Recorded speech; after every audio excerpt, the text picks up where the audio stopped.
Good morning, Brew Daily show. I am Neal Freyman. And I'm Toby Howell.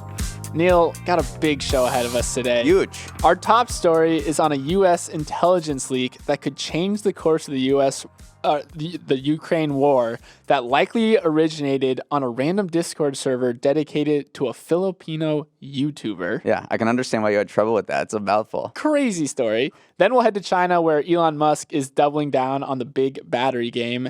And then Neal and I will share our winners from the weekend. We're also going to explain this hugely important court ruling Friday night about the abortion pill and what could happen next. And we'll also discuss two really freaky chatgpt stories that sound like they're ripped from the upcoming Black Mirror season. But Neal, the big news is what I'm seeing right now in front of me. You got a pretty tasty little haircut. It is tasty, but the more important thing that I learned is I finally found my barber that I can actually talk to. Because previously I was the very shy and silent type, very awkward. But this guy, we talk, we can talk sports gambling, we can talk his entrepreneurial dreams. We should bring him on one day. We should bring him on. Although I did see a San Francisco barber shop just introduce silent mode, which basically means you can let the barber know that you don't want to chat, but it sounds like you're a chatter. We'll see. The silent mode, what I thought so funny was the silent mode, it was for tech guys in San Francisco who are super shy and stoners who take a gummy before a haircut and just don't want to talk, which I can definitely relate to. Zone out. Okay, Neal, we mentioned the crazy top story at the top of the show, but it truly is a crazy, crazy one. So it's about a batch of classified U.S. intelligence documents that have been leaked on social media. These documents appear to be authentic and cover everything from the war in Ukraine to the U.S.'s relationship with the Middle East and China and even some of its allies.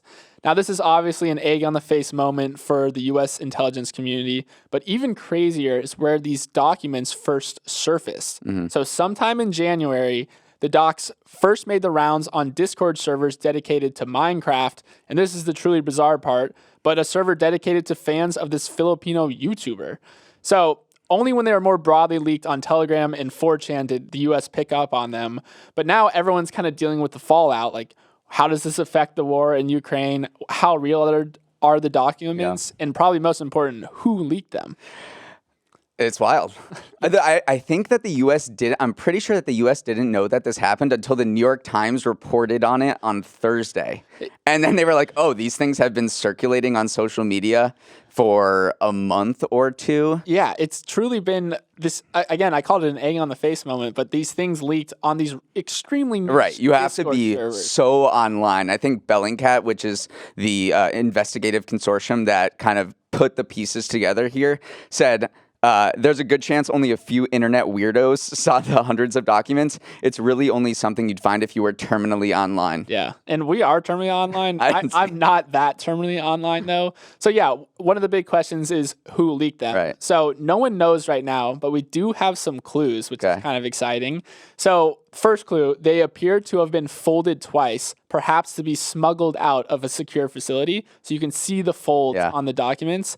And then you can also see a variety of items kind of on the margins of the photographs. So that includes Gorilla Glue, some shoes, and instructions for a Glasshawk HD spotting scope, which is something you use while hunting. So it's this very interesting assortment of items, so it's like a clue game. I think I have a friend who has all of those together. Yeah, interesting.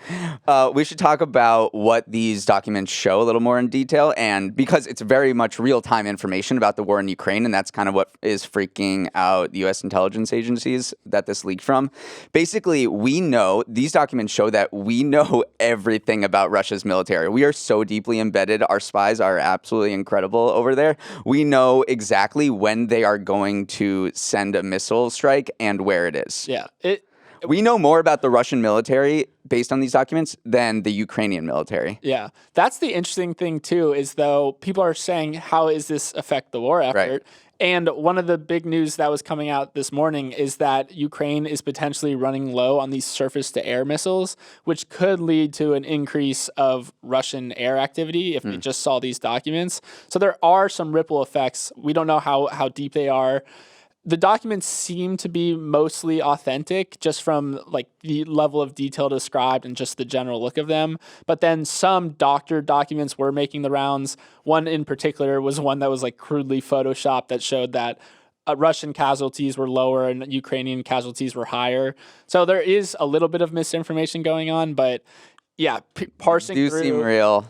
Yeah, it's kind of crazy. And it might have started from a little dispute on Discord. Yeah. That's the crazy part. People were talking about, the war in Ukraine and they had different numbers. And then some guy goes, well, I just have a slide deck from the Joint Chiefs of Staff. Yeah, it's actually truly nuts that this has gotten out. I'm curious to see if they ever catch who does it. Yeah, we will follow it along. I have nothing to do with this, I promise. Let's go to our next story. Also equally as significant and intense. On Friday night, we just had our most significant court ruling on abortion since Roe v. Wade was scrapped last year. A federal judge in Texas suspended FDA approval of the abortion pill mifepristone, which is the most common method of abortion in the U.S.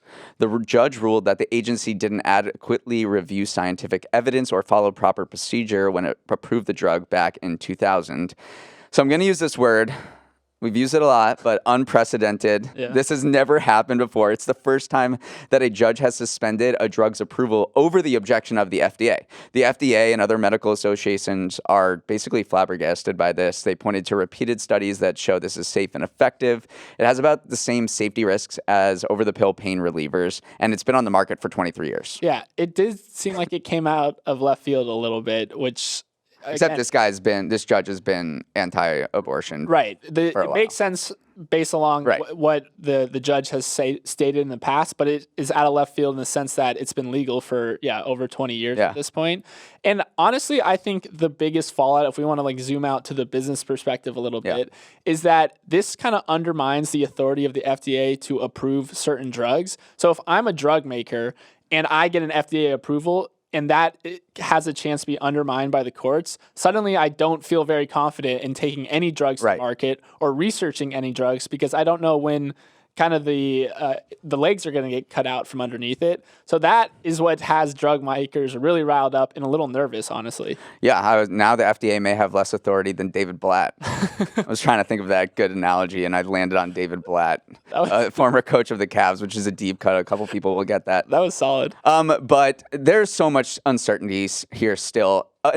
Less than an hour after the Texas ruling came out, there was this Washington state ruling that kind of undercutting the FDA. Right. So there's multiple layers here. The Washington state judge said that the 17 states that brought a suit, FDA could not limit restrictions of the abortion pill in those states. It was basically upholding the status quo. Upholding the status quo, saying the FDA cannot limit restrictions, or limit access. Mm-hmm. So you have these two clashing federal judge rulings, and everyone's like, well, I don't know who to follow. The most important thing is that this Texas judge gave the federal government 7 days to appeal, and it seems like the DOJ and the drugs manufacturer has done that, so this will stay on the market, at least until then. Yeah. And now it's going to the 5th U.S. Circuit Court of Appeals. I don't know if I got all that order correct. In Louisiana, It is crazy.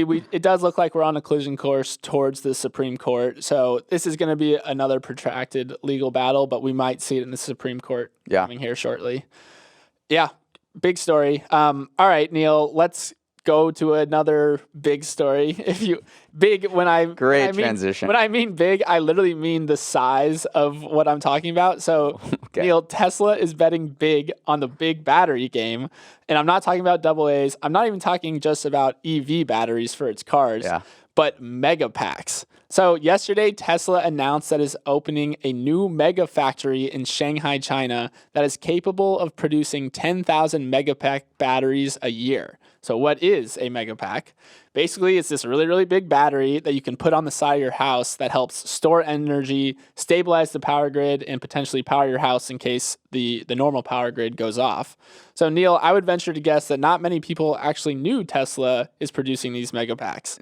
I kind of did. Can I admit that I didn't know a whole lot about it before this story came out? It's all right. But yeah, no, this thing is completely separate from its car business. It's not even for residential, I've read. It's mostly for,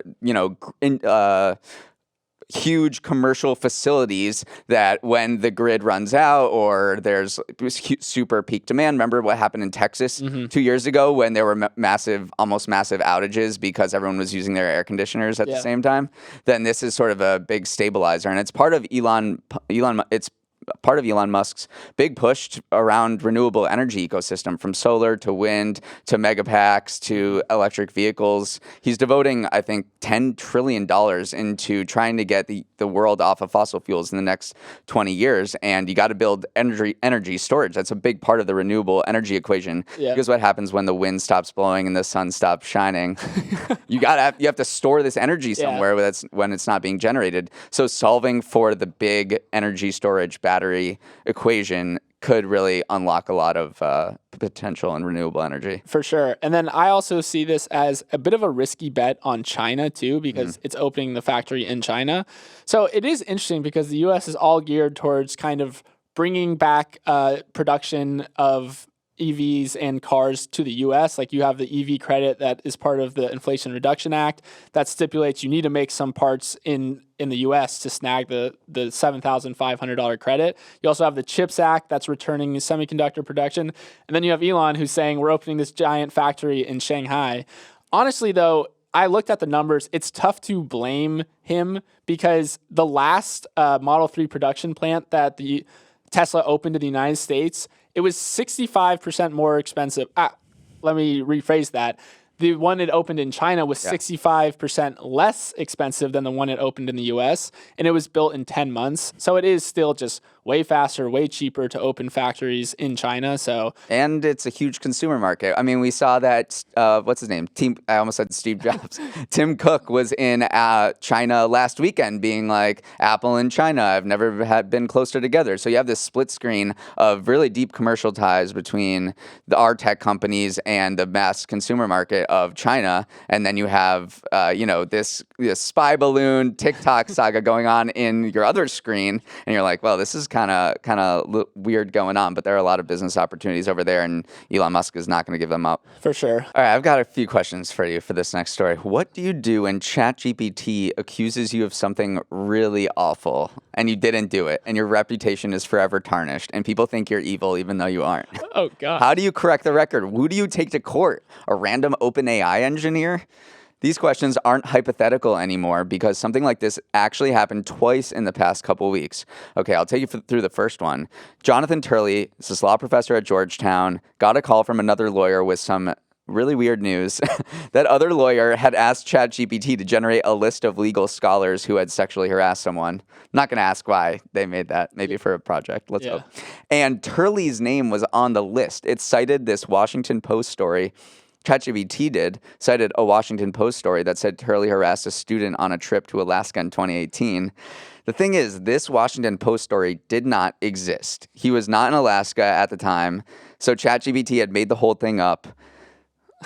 What the hell? It's honestly, if you're going to defame someone and write untruth about someone, a law professor is the last person who you want to do it about, first of all. But yeah, this is a classic case of ChatGPT having a hallucination, as OpenAI calls it, where they just kind of make up stuff that sounds plausible.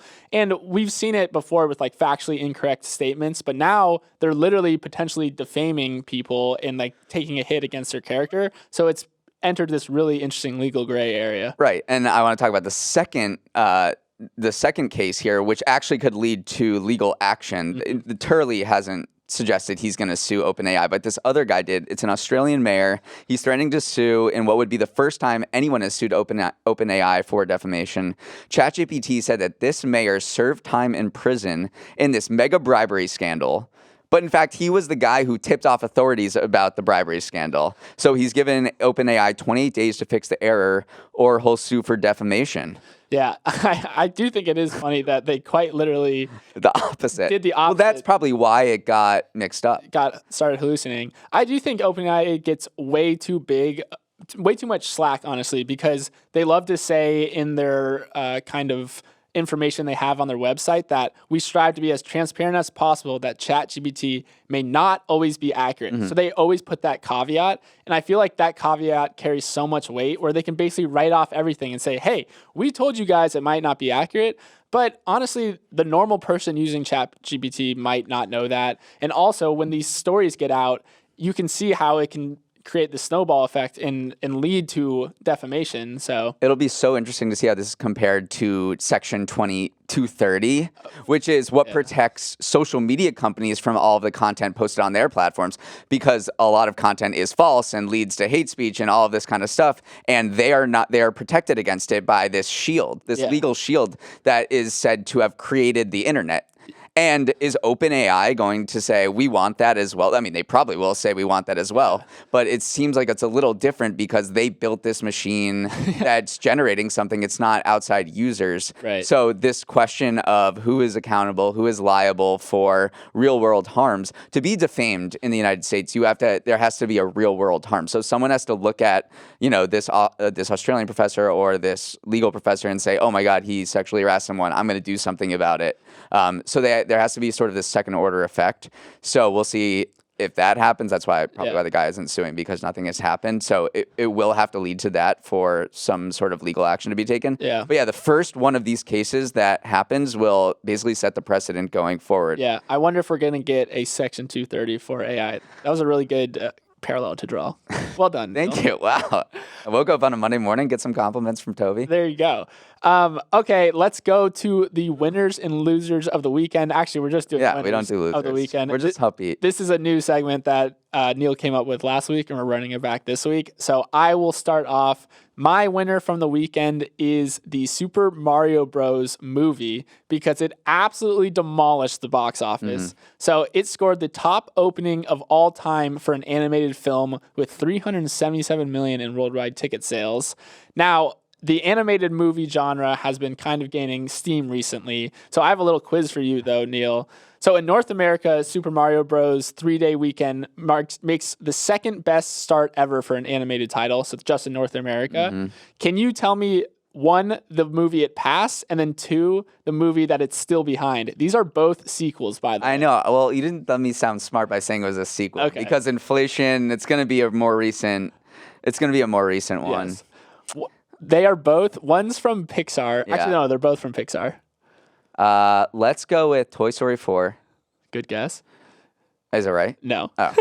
Let's go with It's about superheroes. The one that's Incredibles 2. Incredibles 2 is obviously. still the top dog, and it passed Finding Dory. Oh. I don't think you're ever gonna. That was a deep cut right there. But yeah, it's basically it's continuing the trend of these video game adaptations doing super well, following on Last of Us, and then it's also continuing the trend of this nostalgia era that we were talking about with the Barbie movie. So there's a lot of factors that went into this dominating the box office, and that's what made it my winner of the weekend.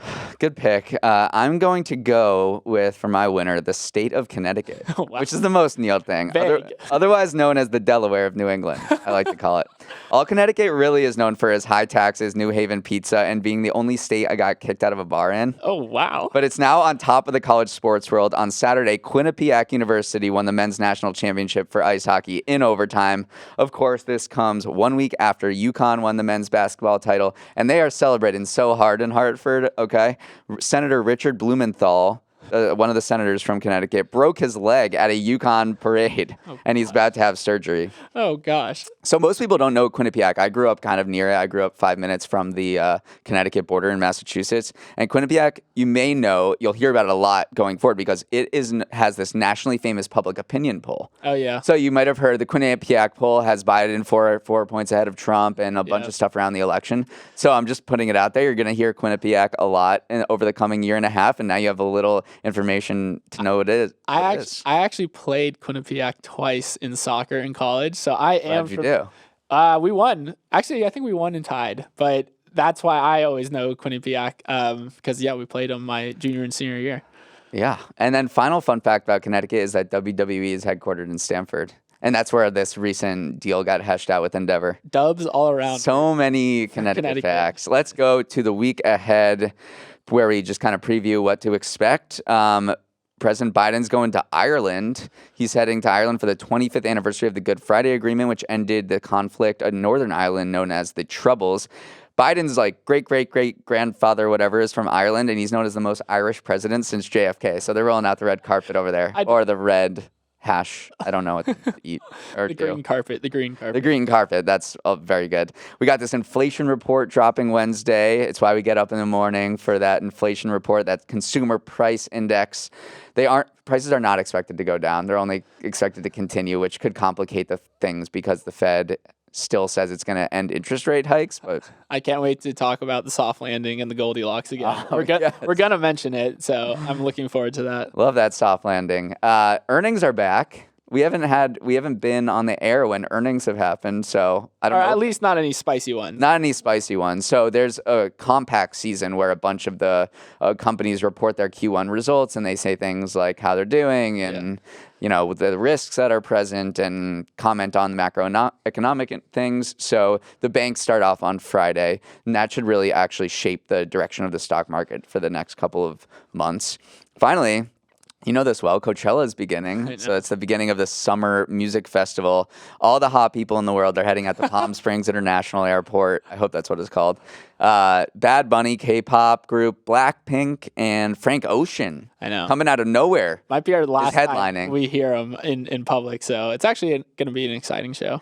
Yeah.